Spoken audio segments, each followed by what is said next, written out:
Welcome to the LongCovidPodcast with me, Jackie Baxter. I am really excited to bring you today's episode.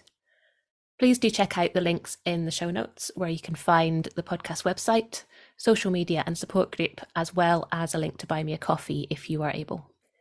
You should not rely on any medical information contained in this podcast and related materials in making medical, health-related or other decisions. Please do consult a doctor or other health professional. I love to hear from you. If you've got any suggestions or feedback or just want to say hey, then please do get in touch. I really hope you enjoy this episode, so here we go.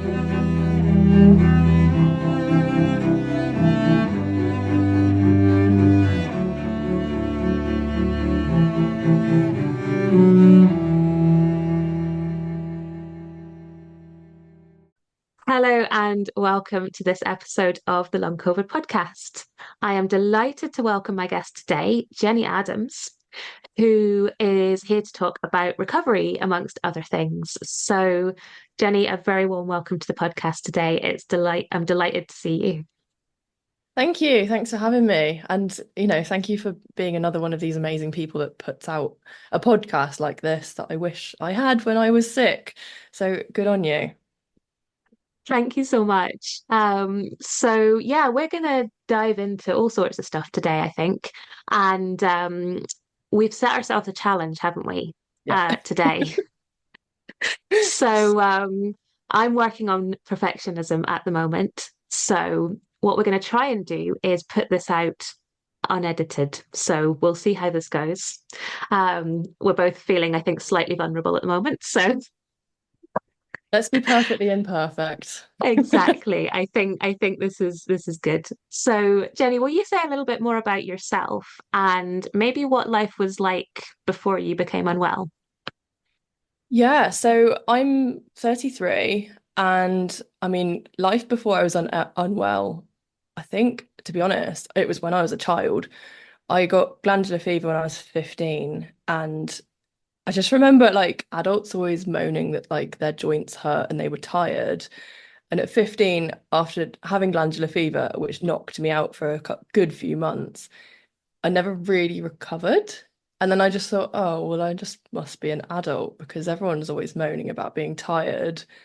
And I remember, I was a teenager going out and working in shops and things like that. And I'd do like a 4 hour shift on my feet and I would feel like I'd been thrown down the stairs like multiple times. I was exhausted. Like just everything on my body hurt. I'd sleep for like 12 to 14 hours on the weekend. So it was pretty crazy. So to be honest, life before I was ill, I don't really remember too much. It was when I was a kid, really.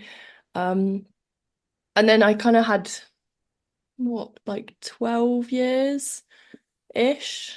Yeah, probably about 12 years. No, I think it took me 8 years to get diagnosed with ME CFS. So obviously this is before the COVID pandemic. But I know, as probably you and a lot of listeners know, that ME, long COVID, the symptoms are very, very similar. Um, so yeah, it was like 8 years it took me to get diagnosed of just kind of like pushing through life and various ups and downs. And then I had a car accident in 2015, which my nervous system was already on like heightened alert. Like, the bucket was already full of stress, and this was the final like big spoonful of stuff that was just way too much. And that was probably the point that disabled me.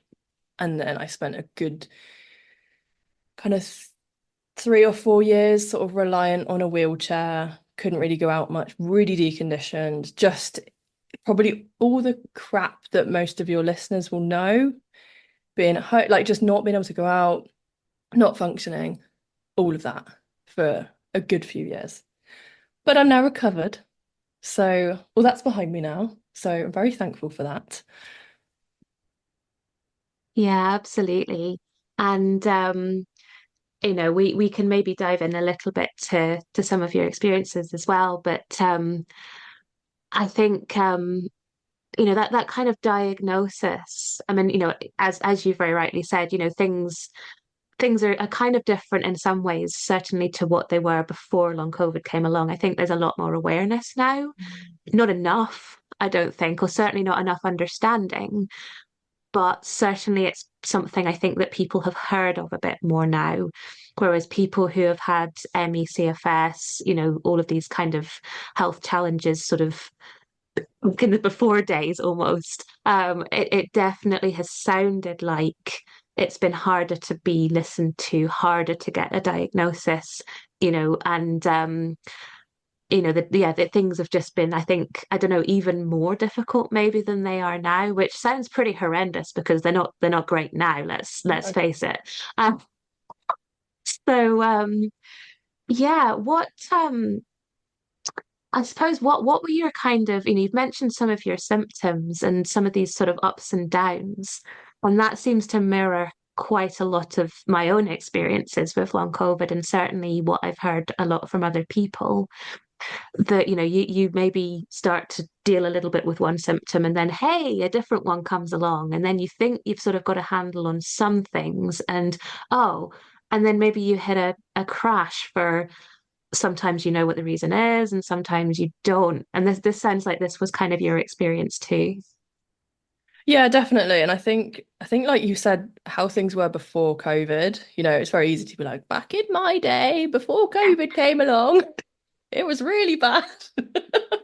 But yeah, it was pretty shocking that it took 8 years of going back to the doctors a couple of times a year, just being like, I'm exhausted. And they're like, have some antidepressants, you're probably just depressed. Trying all sorts of different things. Also having ADHD and not realizing. I've only realized that in the last year or so, and that's a huge link that I'm seeing more and more. But that's another rabbit hole we can go down.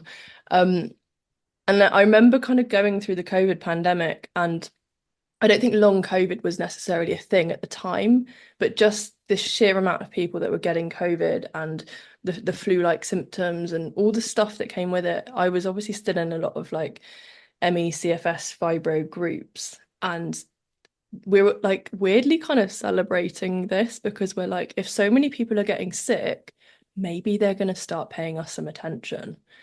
This is real. This is an actual physical illness. Can they be doing some research now? And then obviously, since more and more people are getting long COVID, which is so similar to ME, CFS, not the same, but very similar, there does seem to be a little bit more research going on now. And I don't know if this is just the space that I inhabit, but I'm seeing lots of people that have it or like reactions to the jabs. And there's a lot more sort of talk about what's actually going on. But yeah, going back to your question with the ups and downs, I think I look back now and I remember going to the doctors and they were like, "Are you stressed?" And I'm just like, "No, I'm okay." And I think I use that analogy of like the boiling frog. If you put a frog in boiling water, they jump out. But if you put a frog in cold water and you slowly turn up the heat, they don't realize and, they boil to death, which is a bit grim. But that was my life. I didn't realize I was in the boiling water because it had just slowly turned up. And throughout this sort of probably 10 years, and this is, a very prime 10 years. This is from me being like 15, 16 to like my mid late 20s, a real big growth point for most people. And I went through various abusive relationships. I was in and out of, I can't even count how many different jobs, landlords throwing me out. It just seemed like there was one thing after another. And I see this in other people as well. It's almost like my nervous system was wired for chaos and trauma, and it's familiar. And unconsciously, you find it.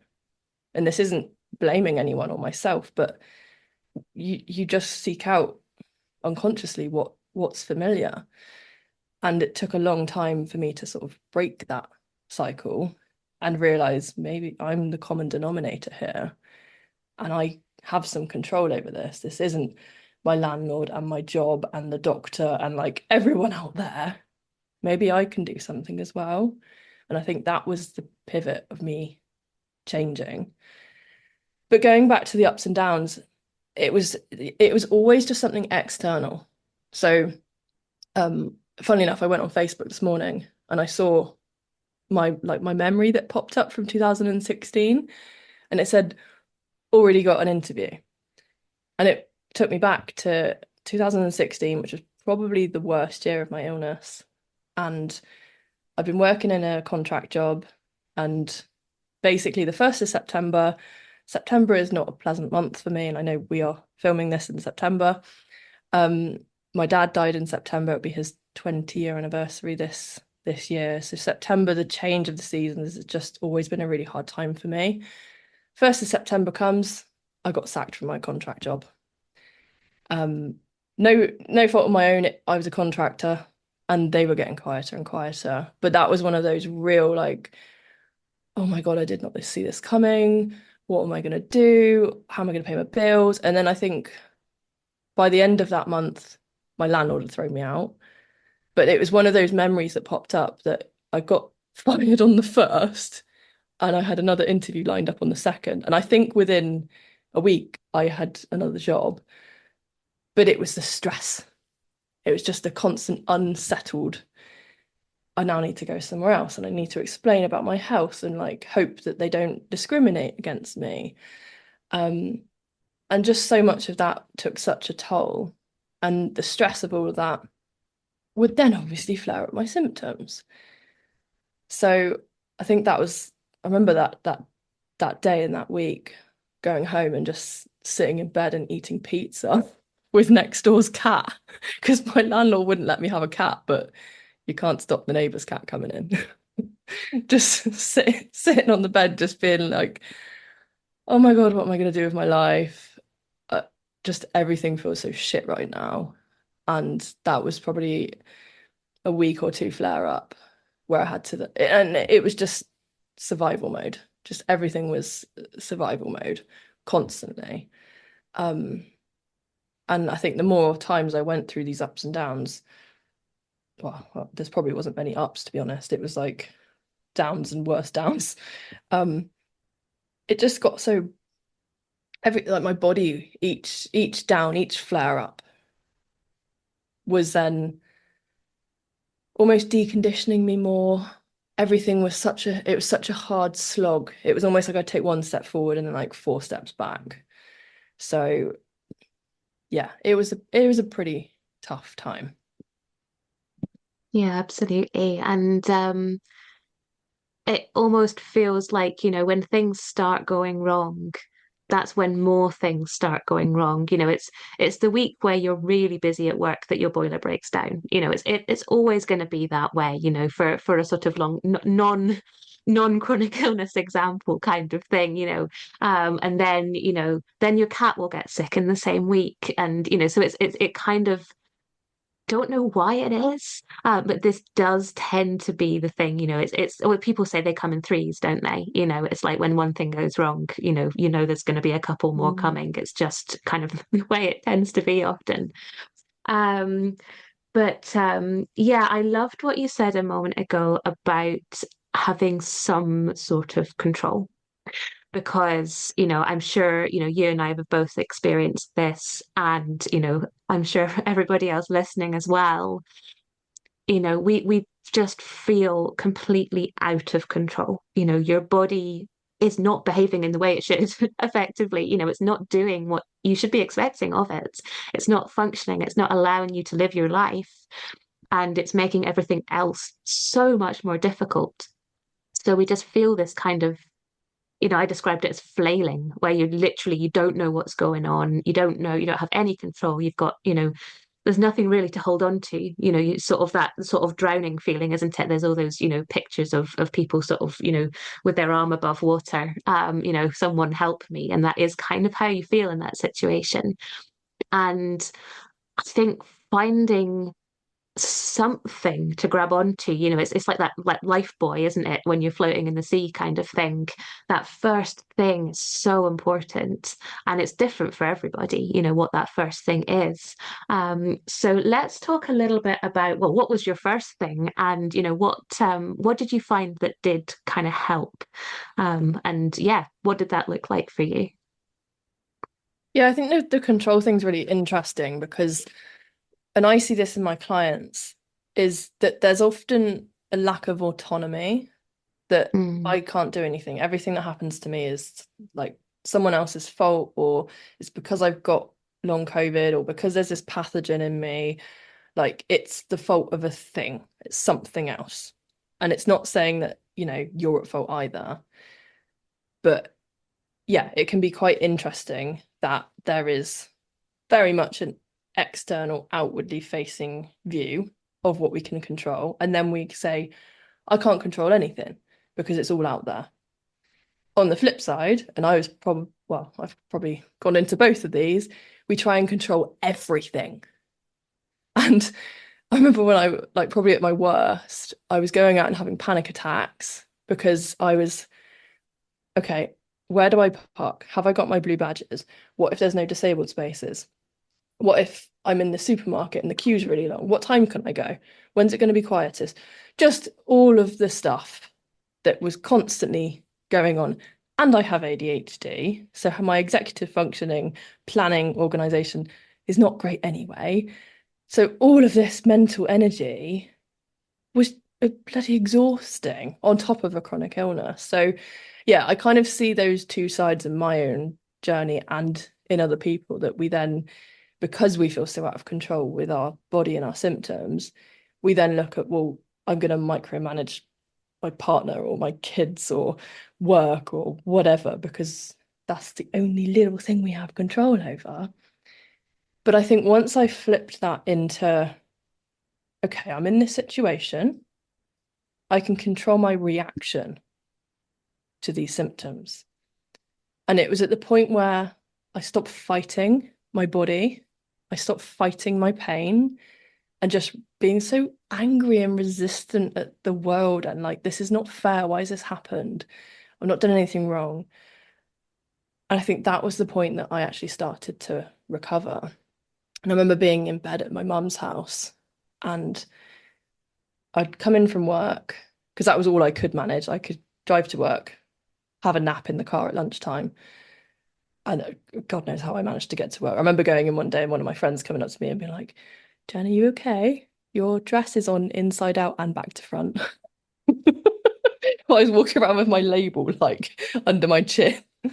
Okay. And obviously, it has to be a stretchy dress and I have to have leggings on because everything else felt too much and I couldn't do zips up, and yeah, just everything had to be controlled to be comfortable.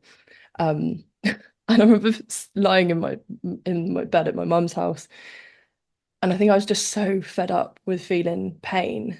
Something just switched, and I was like, well, how about I get curious and look at this pain and listen to what it's trying to tell me? And I think it was something in my knee. I'm hypermobile as well. Something was going on in my knee, and it was like a achy, hot, like throbbing. And as soon as it was almost like it was trying to scream at me. And as soon as I looked at it, it's like the tantruming toddler. Sometimes they just want attention. And when you focus that attention and you stop being like, be quiet, stop screaming, and you like go, okay, what do you want? They're like, oh, you're listening to me. Oh, okay. I can quiet down the reaction now. And it was at that point that this pain just got quieter.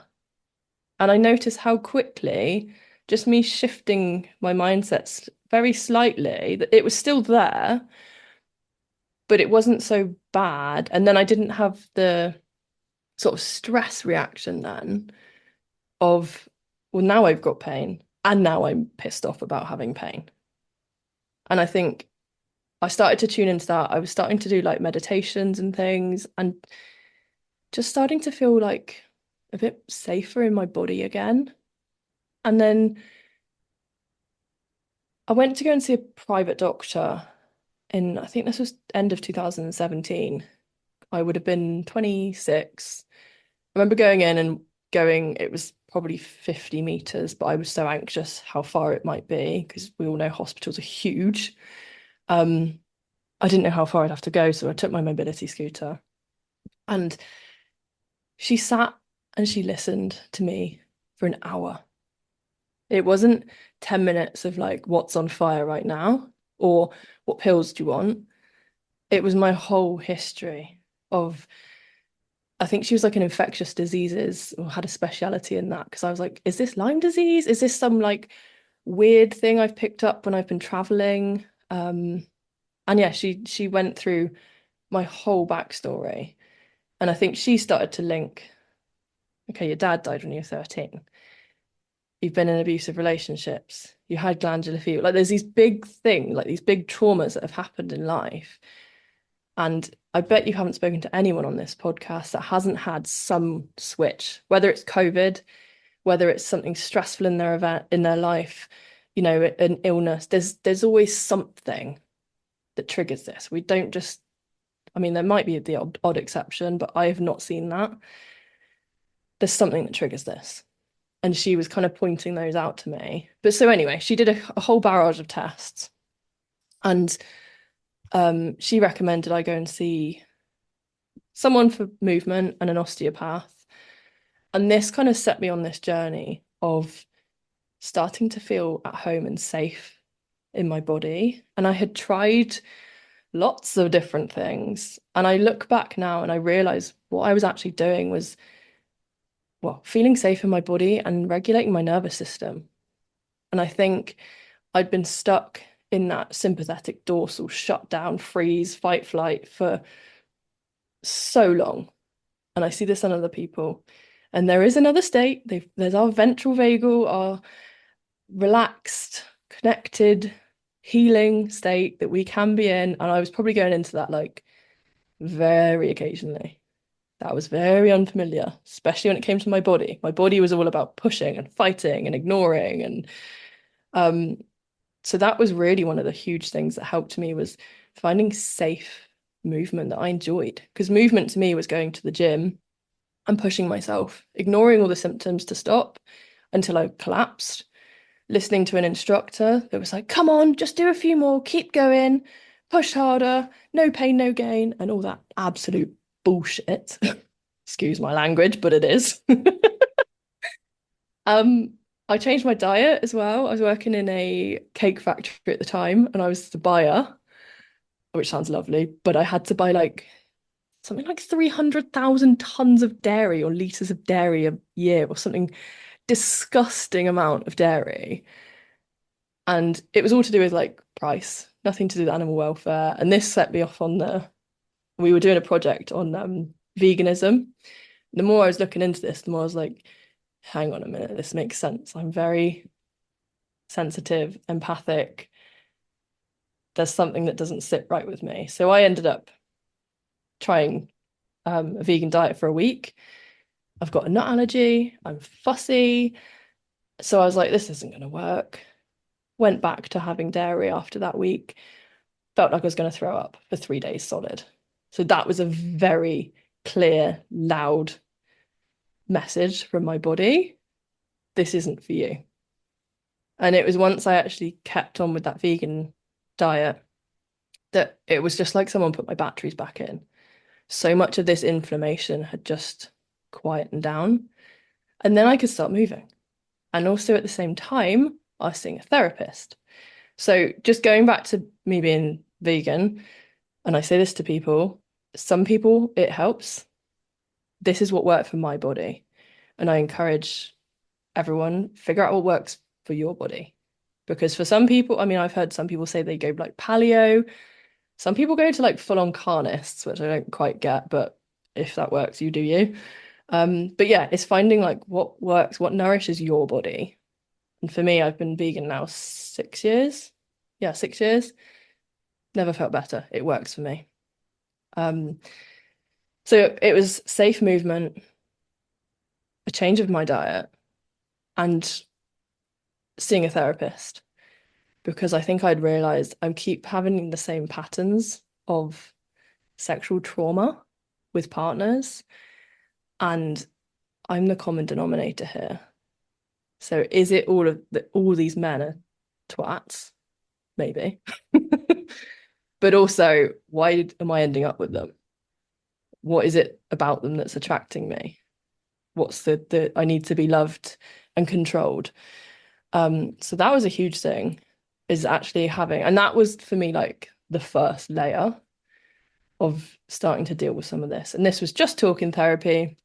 It wasn't like anything somatic, anything to do with trauma. This was me just having someone to talk to each week and being like, oh, someone in work's really annoying me. Or, yeah, it was very just sort of generic. But again, I think like having that doctor listen to me, I felt heard. And I hear this and see this with a lot of my clients is they've gone through life giving and giving and giving and doing everything for everyone else. And I was that person, perfectionism as well. And to just sit and have someone listen, and that all these little annoying like stressors, they weren't building up. There was somewhere to kind of offset it. And that was 2018. And I remember I went to see Beyonce in, I think, May. That was the last time I used my mobility scooter. And then a year later, August 2019, I was in Ibiza on my own partying. Yeah. So that year was a real recovery year. And, you know, people say to me, and you've probably heard as well, like, how long does it take to get better? And that is a bit, how long's a piece of string? But for me to get my body strong enough, my mind strong enough, like my nervous system regulated, putting boundaries up with people, getting rid of my toxic ex-boyfriend, a friend who wasn't very supportive, getting out of a lot of these like codependent relationships. That was just like my year of freedom. I was single. I was just loving life that year. I was catching up on the decade of missed opportunities and missed fun. So yeah, I think I was 28 and I'm like, fuck it, I'm off to Ibiza, I'm gonna go partying, I'm gonna get on Tinder, I'm gonna have my fun because I haven't done it for years. And that's what recovery can be sometimes. We'll be right back. I'm interrupting myself for a second to tell you about long COVID breathing. The fabulous Vicky Jones and I have teamed up to bring you long COVID breathing. We are both passionate about sharing our expertise and experience of the breath and how incredibly helpful that can be with long COVID. We've worked together to develop a course that is specifically tailored to those with long COVID. It's a 6-week course with 12 sessions, all delivered online. The community feel and learning that we're all sharing is such a joy. To find out more information and to sign up for our courses, workshops and other shorter sessions, please check out the link below, longcovidbreathing.com, or email longcovidbreathing@gmail.com to start your breathing journey with us.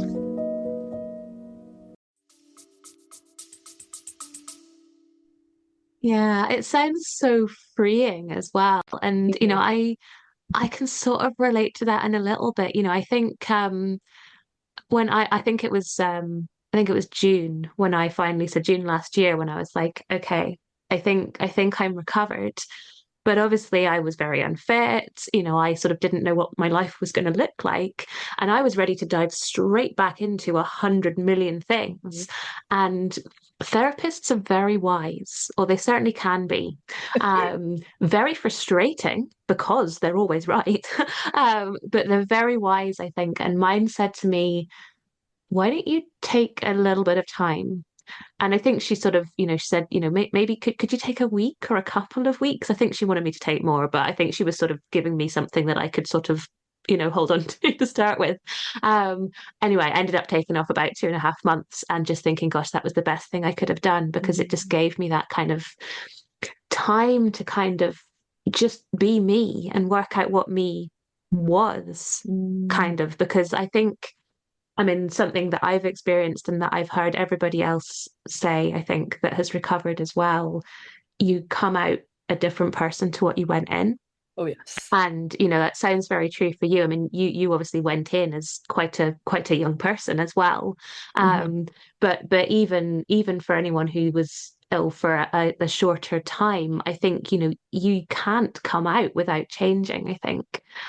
So yeah, how dramatic that change is, I suppose, is going to vary person to person, but I think you always come out different. I'd love to hear a little bit about that kind of that year. You know, how did you go from, okay, I've found the things that helping, these things are kind of, stuff is starting to shift, stuff is starting to settle. I'm starting to feel a bit better. I'm even starting to feel like I can do things again. How did you go from that kind of gentle exploration to boom, I can do anything? Because I think this isn't, I mean, people ask me this and I'm not sure either. So I'm kind of wondering what your take on that is. Was it a sort of gentle sort of pushing of boundaries and building up, or what was what did that look like for you? Yeah, and I think this was just a mess that I kind of fell into that happened to work. And this is why, So, this is why I do the work I do now, because I just figured this out and I was just fumbling around in the dark and I didn't have a clue. I was just trying different things. And eventually I kind of hit on something that worked. But I wish I had support through that and understanding like my baseline and when I push too hard and what's safe and like the nervous system. It's such a huge thing. But to your point about the changing, I think when you're in this, all you want is your old life back because that's all you know is right now I'm sick, but then I could do all these things and I really want that back. From someone who's gone through this and has come out the other side, life can be so much better. And if I went back to living the way I used to live, I'd probably be sick again because I was ignoring my body, I was pushing past boundaries. I wasn't able to set boundaries with people. I was just always living in suppression and also suppression of my immune system. So, I was always ill as well. And right, like now, I have the best relationships. Like I'm getting married next year. I can talk about what I need, what serves me, what doesn't. You know, I'm in my luteal phase now. I'm in my menstrual cycle. I am like feisty, pissed off. Like yesterday, I just spent half the day crying and then I made brownies. But like, I know where I am in my cycle. I work with that now. I honor that. That is something that I can then say to my partner, like, I'm just struggling. Can I have a hug? Can we just watch TV and don't judge me for eating? Because this is what I need right now. Whereas before, I'd be beating myself up. Why am I like that? You shouldn't be like this. Do that instead. And you're wasting this and you're trying to lose weight and blah, blah, blah. Um, so yeah, I think you kind of have to change. But again, that's another nervous system thing is when you only know what's familiar, that familiarity becomes safe. Whether familiar is sickness or abusive relationships or trauma or whatever it is that you're used to, your nervous system equates that with a level of safety. So to try anything new is unsafe. So it's kind of like, how do we regulate ourselves into that newness? And it's kind of the building up of the evidence. And I think that was my gradual journey in that sort of 2018 to 19 phase was just doing things. And one of the things I love to do, like my Thursday afternoons, I'd finish work early, I'd go see my therapist, I'd go to a Pilates class, and then I'd go and eat whatever the hell I wanted. And that was like my afternoon for me. And it was all about me and what I wanted. And that was the first time I think I'd ever honored that in myself. I was investing my money in my well-being. I was being listened to. And the more I was being listened to, when I was going to Pilates, I'd found a place in Bristol and it was full of other people that had chronic illnesses. And sometimes it was like, just turn up if you just need to lie down for the hour, that's fine. And we'd all talk about how we were getting on. And I just felt a sense of belonging there. And I was actually enjoying movement. It wasn't that gym instructor who's like, get down and give me 20. It was kind and compassionate. And again, it was just building up that little bit of evidence each week. Oh, this is okay. To the point where I don't think I ever had that. Oh my God, I can do anything. Not that year anyway. And I still get snippets of like, are you sure? So it was just building, it's just that gradual building up. And I think Ibiza was one of those moments where I thought, well, I'm gonna try it. I think I feel okay. And like I got away with it. And then I remember coming home and I couldn't get out of bed for an entire day. And I was just like, oh no, I've just pushed myself too far and this is a massive flare up. What have I done to myself? And Ibiza was also a bit of a fuck you to my employers because they'd basically said if I pursue a sexual harassment case, then I wouldn't have a job. So I was like, well, I'm going to Ibiza. I quit. I'm off. Bye. And that was what I did. But anyway, came back from Ibiza, spent this whole day in bed. And I just remember my mum saying, Jen, most people who've been to Ibiza for a week, partying, staying up until sunrise, are probably going to spend a day in bed. And I spent a day in bed. And then I got up the next day and I was fine. That was just a hard week of my body. But then I went back to how I was. I was normal. I was fine. So I think another thing is also just sort of just reminding yourself that you, like, everyone has bad days. I didn't sleep very well last night, for example. It happens. We all have bad days. We have bad night's sleep. We get ill. And then to not kind of catastrophize it into like, oh my God, I'm going to get ill again. And that just feeds the panic. And then we pull ourselves out of that healing state and we're probably going to create that reality. And like our brain has a clever part where we look to confirm that we're right. So if we are looking for pain, we're going to find it. If we're looking for discomfort, if we're looking to say, well, look, I'm going to get ill again, and then we get ill, see, knew it.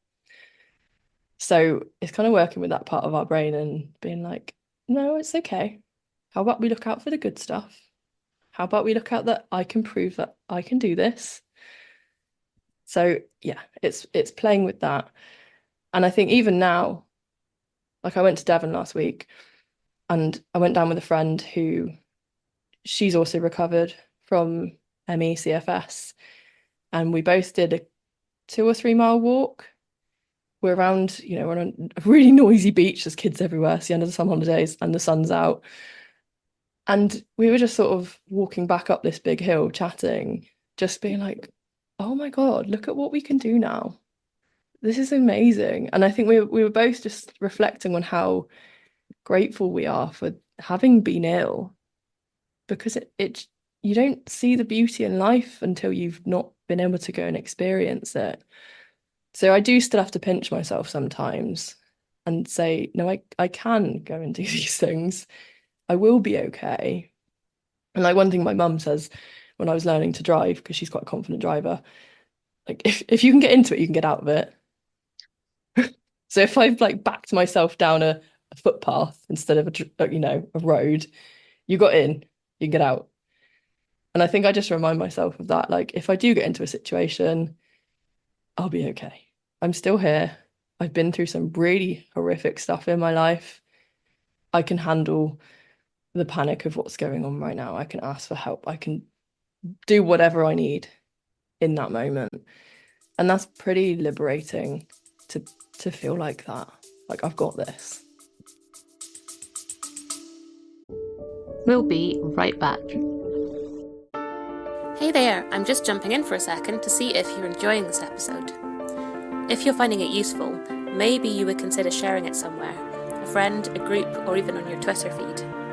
If everyone was able to share just once, we'd be able to get this information out to even more people who really, really need it. So please consider sharing somewhere if you possibly can.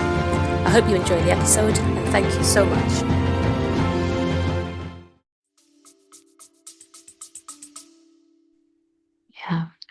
Yeah, absolutely. I think there's something about, going through horrible experiences it's like it says on the tin, isn't it? It's a horrible experience. I wouldn't wish my experience on anybody else. But I think, as you say, it gives you two things. I think it gives you a greater appreciation for your health and the life that you have now. And I think it also gives you that increased resilience for when tough times come along, because that's life, isn't it? Stuff is going to happen, whether it's illness or I don't know, whatever it is, stressful situation at work or an argument with a friend or gosh, anything. There's so many stressful things that can happen in life.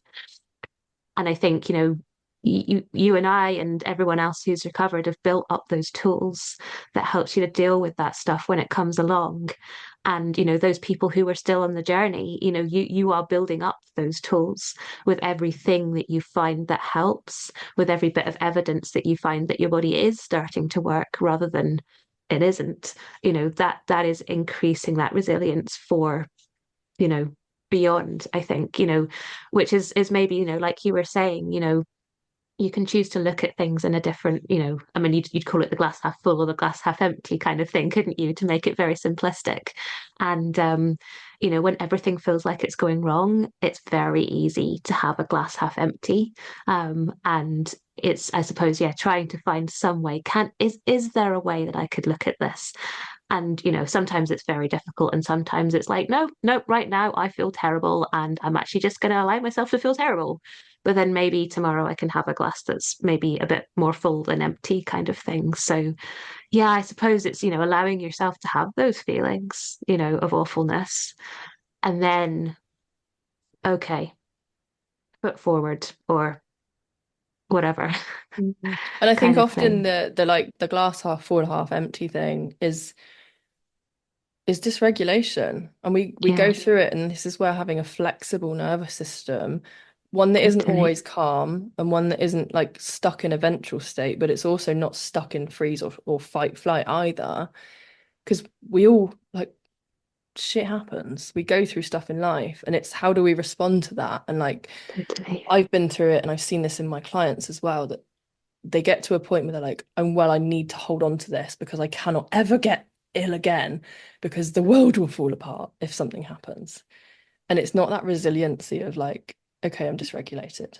And I think I'm so much better now because I've had support at noticing when I'm dysregulated and either just naming it, reaching out for support, um, yeah, speaking to a friend, listening to I love Dick Schwartz, IFS. He's got a great book called No Bad Parts.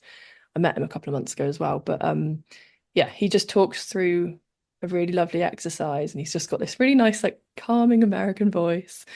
And yeah, he just talks you through, okay, what does this part need? Can we ask the protectors to move aside? And just working within that kind of IFS model, that's been something I've taken myself off because I've had an argument with my partner. I've driven off in a huff and I've like parked up and I'm just like, oh my God, like I'm gonna have to break up with him now. I'm gonna have to sell the house. And you go off in a spiral of like, of course that's not gonna happen. I'm just dysregulated. But in that moment, that feels very real. And that's very much, your glass is probably empty. It's not even half full. And yeah, that I'm just getting better now at recognizing I'm dysregulated. What do I need? And it's not dealing with, oh, well, he was a dick and he shouldn't have said this, and like going into the story of it. It's my body is dysregulated right now. My mind is telling stories to try and make sense of this. What does my body need to come back to some level of regulation? And then you can tackle that problem together and go home and be like, okay, when you said that, that really upset me. Oh, I'm really sorry. I didn't realize that upset you. Let's talk about it. So much easier than two dysregulated people fighting each other because nothing good comes from that. So, and also going back to the tough times thing, like I work with a lot of people who've got trauma, trained with Gabor Mate and compassionate inquiry. And one thing I like to remind people, especially working with a lot of people with PTSD and CPTSD, is you have been through some of the worst, most horrific things known to man, and you survived it. You are here to tell the story. Whatever goes on now, and you recounting the story or the dysregulation, the stuff that's going on in your body, can't be worse than that. And you survived that with no tools. So you can get through this because you've got experience, you've got hindsight, you've got tools. You can get through this.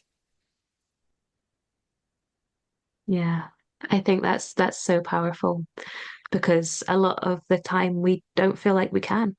Um, I think, I think you and I have both been there, and I think anybody listening has definitely had that moment. I can't do this.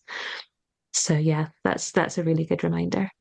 Um, so yeah, what is life now? You've mentioned that you're working with a lot of trauma, with a lot of sort of dysregulation and everything. So yeah, take us through what you do. And you've got a launch coming up as well, I think next week. Yes.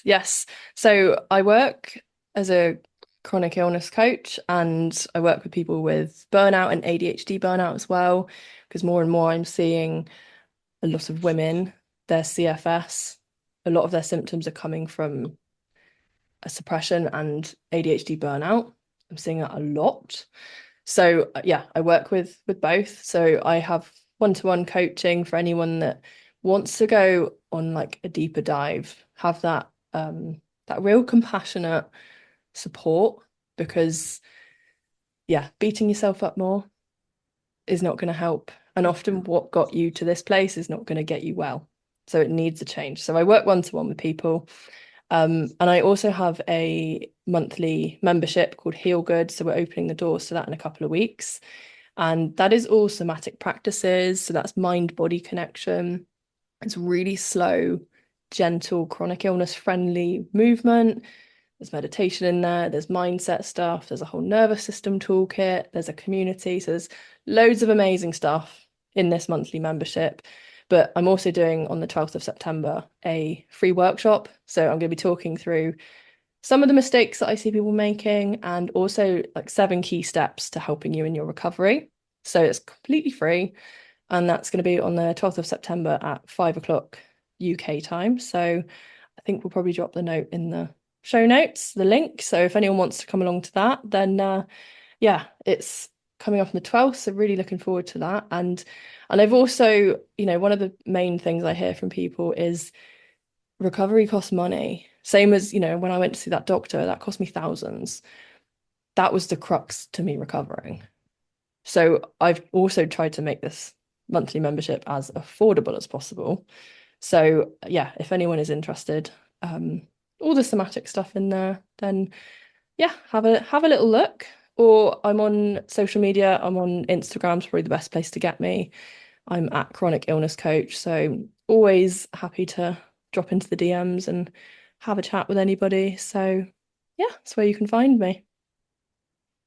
Amazing. And I'll make sure that all of those links go into the show notes. So anyone who's frantically trying to grab a pen, don't worry, head to the show notes and they're all there. So maybe just finally, what advice might you have wanted to hear earlier on in your journey, that might have been useful to you? Oh, good question. I think understanding and embodying the nervous system, because what I realized helped me on my recovery was nervous system regulation, but it was all done in like a sneaky way. And nervous system regulation isn't just like shaking. That can be a tool, but it's when it's done and at what time. A lot of it's just feeling safe. And that's what I was doing. But it's not just learning about it, it's actually embodying it and putting it into practice. Because we can live up in our brains because we're very disconnected from our bodies because they hurt. We don't want to be down here.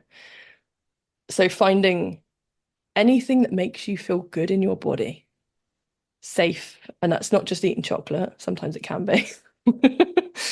But yeah, whether it's around a certain person that you're just like, oh, feel good when I'm around you, and maybe avoiding the people the way you're like, oh, no, don't like your vibe. I feel uncomfortable. Like just finding more stuff that makes you feel good. Because the more you feel good, the more you feel good, you're going to seek it out. But yeah, embodying it. Absolutely. Jenny, thank you so much. It's been such a pleasure speaking with you, hearing about all the things that helped you and what you're up to now. So, yeah, I encourage anyone to check out the links in the show notes. And yeah, thank you so much. Thank you so much for having me. It's been my pleasure. Thank you so much to all of my guests and to you for listening. I hope you've enjoyed it, or at least found it useful. The Long COVID podcast is entirely self-produced and self-funded. I'm doing all of this myself. If you're able to, please go to buymeacoffee.com/LongCovidPod to help me cover the costs of hosting the podcast. Please look out for the next episode of the Long COVID podcast. It's available on all the usual podcast hosting things. And do get in touch